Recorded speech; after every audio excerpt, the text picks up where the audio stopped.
श्री गणेश जी भगवान की जय, सरस्वती मैया की जय, शंकर भगवान की जय, संत सद्गुरुदेव भगवान की जय, युगल सरकार श्री राधे कृष्ण भगवान की जय, श्री हनुमान जी महाराज की जय, श्री रामायण मैया की जय। प्रभु तुम्हारे कुल गुरु जलधे, प्रभु तुम्हारे कुल गुरु जलधे, के हैं पाए विचार, बिन प्रयास सागर तरहे, सकल भालो कपिराय। हे प्रभु, विभीषण जी कहते हैं राम जी से कि हे प्रभु, समुद्र आपके कुल में बड़े पूर्वज हैं, वे विचार कर उपाय बता देंगे, तब रीछ और बानरों की सारी सेना बिना ही परिश्रम के समुद्र के पार उतर जाएगी। ऐसा विभीषण जी राम जी से कहते हैं। और लिखते हैं महाराज आगे कि सखा कही तुम्हें नीके उपाई, ओ करय देव जो होए सहाई, मंत्र न यह लक्ष्य मने मन भावा, ओ बचन राम बचन सुने अति दुख पावा। राम जी ने कहा, हे सखा, तुमने अच्छा उपाय बताया है, यही किया जाए यदि देव सहायक हो। यह सलाह लक्ष्मण जी के मन को अच्छी नहीं लगी। श्री राम जी के वचन सुनकर उन्होंने बहुत ही दुख पाया, लक्ष्मण जी को अच्छी नहीं लगी। और लिखते हैं महाराज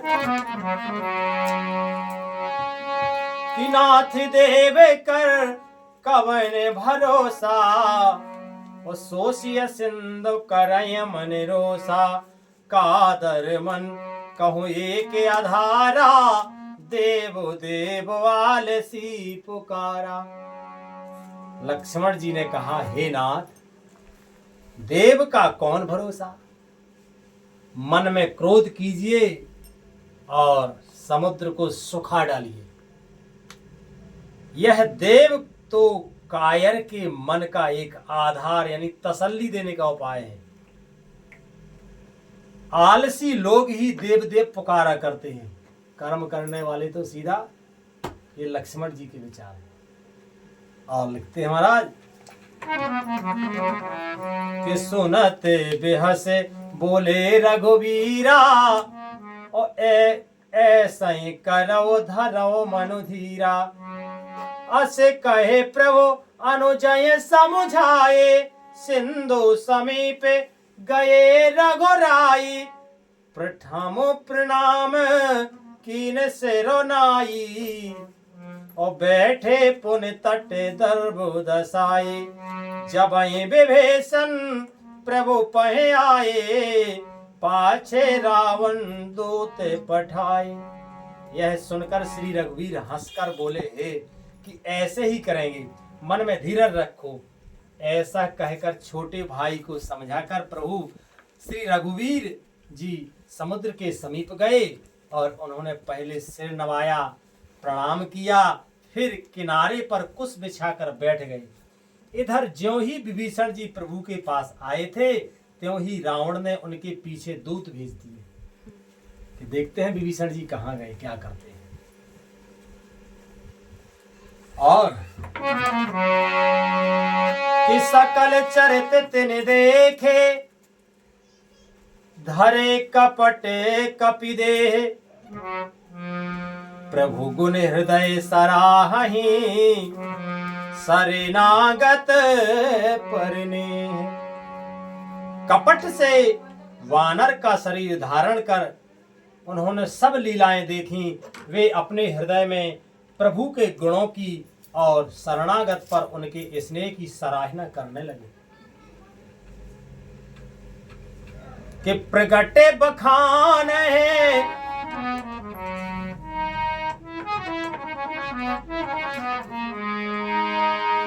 प्रगट बखान है राम स्वभाव, अति सप्रेम का बिसर दुराओ। रिपु के दूत कपिन तब जाने, सकल बांध कपे से पहे आने। श्री राम फिर वे प्रकट रूप में अत्यंत प्रेम के साथ श्री राम जी के स्वभाव की बड़ाई करने लगे। उन्हें दुराव यानी कपट वेश भूल गया। जो दूत रावण ने भेजे थे वे जो है उन्हें राम जी के दर्शन होते ही कपट भूल गए। तब वानरों ने जाना कि ये शत्रु के दूत हैं और वे उन्हें सबको बांधकर सुग्रीव के पास ले आए। कि कहे सुग्रीव सुनहे सब बानर, अंग भंग कर पठे बौन से चल। सुन सुग्रीव बचन कपिधाये, बांध कटक चहु पासो फिराए। सुग्रीव ने कहा सब बानरों सुनो, राक्षसों के अंग भंग करके भेज दो। सुग्रीव के वचन सुनकर बानर दौड़े। दूतों को बांधकर उन्होंने सेना के चारों ओर घुमाया और कि बहु प्रकारे मारन कपि लागे, दीन पुकारत तदपि न त्यागे। जो हमारे हर नासा काना, ते कौशलाधीश के आना। बानर उन्हें बहुत तरह से मारने लगे। दूतों को वे दीन होकर पुकारते थे, फिर भी बानरों ने उन्हें नहीं छोड़ा, खूब मारा। तब दूतों ने पुकार कर कहा जो हमारे नाक कान काटेगा उसे कौशलाधीश श्री राम जी की सौगंध है। चतुराई करी उनने, राम जी की सौगंध रख दी। तब जो है सोने लक्ष्मण सब निकटे बुलाए, और दया लागे हंस तुरत छुड़ाए। रावण कर दीजो यह पाते, लक्ष्मण बचन बाचे कुल घाते। यह सुनकर लक्ष्मण जी ने सबको निकट बुलाया। उन्हें बड़ी दया लगी। इससे हंसकर उन्होंने राक्षसों को तुरंत छुड़ा दिया और उनसे कहा कि रावण के हाथों में यह चिट्ठी देना और कहना, हे कुलघातक, लक्ष्मण के शब्दों यानी संदेशों को बाँचो, क्योंकि कहूं मुखागर मूड सबे रामा। कहूं मुखागर मूड सने, मम संदेश उदार। सीता दे मिलये न ताव, आवा काल तुम्हार। फिर उस मूर्ख से जवानी यह मेरा उदार कृपा से भरा हुआ संदेश कहना कि श्री सीता जी को देकर उनके श्री राम जी से मिलो, नहीं तो तुम्हारा काल आ गया समझो। ऐसी चिट्ठी तो मैं खबर लिख के भेज दी लक्ष्मण जी ने। और लिखते हैं महाराज कि तुरत नाये लक्ष्मण पद माथा, चले दूते बरे नत गुण गाथा। कहत राम जसो लंका आए, रावण चरणे शीस तिन नाये। लक्ष्मण जी के चरणों में मस्तक नवाकर श्री राम जी के गुणों की कथा वर्णन करते हुए दूत तुरंत ही चल दिए। श्री राम जी का यश कहते हुए वे लंका में आए और उन्होंने रावण के चरणों में सिर नवाए और कहते हैं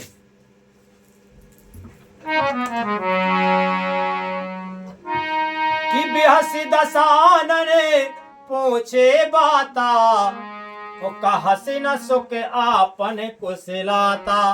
पुन कहूँ खबर विभीषण के रे, जाहे मृत्यु आए अति नेरी। दशमुख रावण ने हंसकर बात पूछी कि अरे कुशल, अपनी कुशल क्यों नहीं कहता। फिर उस विभीषण का समाचार सुना मृत्यु उसके अत्यंत निकट आ गई है। रावण ने दूतों से ऐसी बात पूछी, तब जो है कहते हैं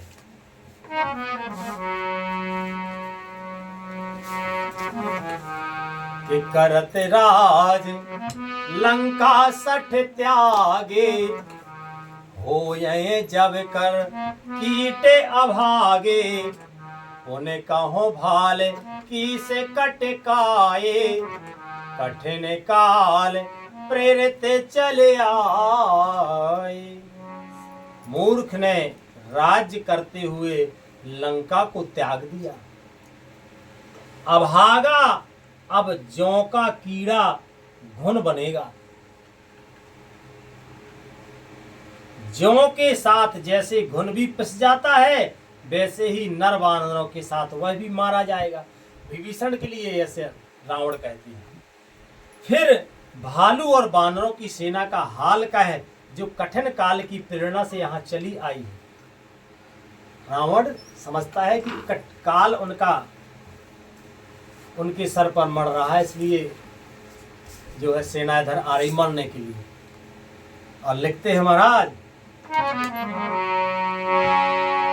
कि जिनके जीवन करे रखवारा, ओ भाइयों मृदुल चित सिंधु बेचारा, कहो तपस्विन के बात बहोरे, जिनके हृदय तास अति मोरे। और जिनके जीवन का रक्षक कोमल चित्त वाला बेचारा समुद्र बन गया, अर्थात उनके और राक्षसों के बीच में यदि समुद्र ना होता तो अब तक राक्षस उन्हें मारकर खा ही जाते। फिर उन तपस्वियों की बात बता जिनके हृदय में मेरा बड़ा डर है। और लिखते हैं महाराज के भय भेंट के फिर गए, श्रवण सुजसे सुने मोर, कहीं न रिपुदल तेज बले, बहुत चकित चित चोर तोर। उनसे मेरी भेंट हुई, तेरी भेंट हुई कि नहीं हुई? राम जी के लिए कहते हैं रावण कि उनसे तेरी भेंट हुई कि नहीं हुई? वे कानों से मेरा सुयस सुनकर ही लौट गए। शत्रु सेना का तेज और बल बताता क्यों नहीं? तेरा चित्र बहुत ही चकित और भौचक्का सा हो रहा है। ऐसा रावण पूछ रहा है दूतों से। अब दूत क्या कहेंगे ये प्रसंग कल होगा। आज का मंगलमय कथा का विश्राम नहीं होता है। बोलो श्री रामायण मैया की जय। हरे कृष्ण कृष्ण कृष्ण हरे हरे, हरे राम राम राम हरे हरे, हरे कृष्ण कृष्ण कृष्ण हरे हरे, हरे राम राम राम हरे हरे। प्रेम से बोलो आनंद कंद भगवान की जय। श्री हनुमान जी महाराज की जय। रामायण मैया की जय। पूजनी गोस्वामी तुलसीदास जी महाराज की जय। सब संतन की जय, सब भक्तन की जय, सब विप्रन की जय, सकल श्रोता समाज की जय। जय जय श्री राधे श्याम, निताय गौर हरि बोल। श्री राधे।